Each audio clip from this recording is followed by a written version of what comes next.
Okay, they're already talking about who the Democrats should nominate in 2028 to run against the Republican nominee.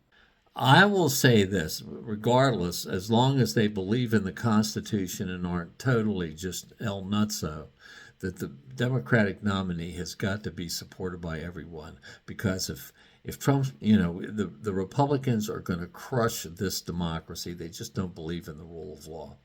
In many areas of the South, they're tearing down Confederate statues and monuments, changing street names, changing the names of military installations.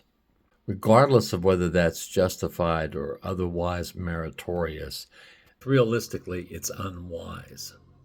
And it's a huge reason why this country is going in a fascist direction. Don't get me wrong, Kamala Harris and AOC are excellent public officials and candidates, but Bernie Sanders is absolutely right. We have got to recapture the imagination of the American worker.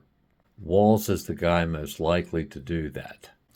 I like Walz a little better than Buttigieg because he comes across as a beer drinker, and that should translate to blue-collar votes, much needed.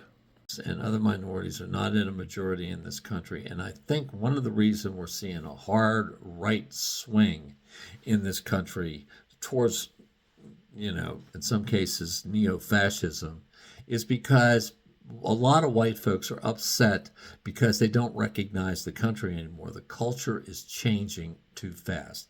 And I think Mr. Walz nominating him would go a long way towards getting a lot of middle-of-the-road white folks back on board to vote for the Democratic candidate. And I just hope that if that happens, that black folks, Latinos, Asians, American Indians, Muslims, and other minorities, I hope that minorities don't abandon the Democratic Party.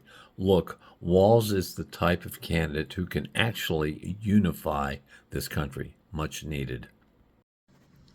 Obviously, Walz would also be sympathetic and support causes that are beneficial to minorities. Otherwise, Kamala Harris would not have selected him as a running mate. The culture wars being what they are, I just don't, in my heart of hearts, believe that the American public is going to elect a woman of color as president of the United States. But no protest voting for other parties or other persons, whoever the Democrats nominate, absolutely must be supported.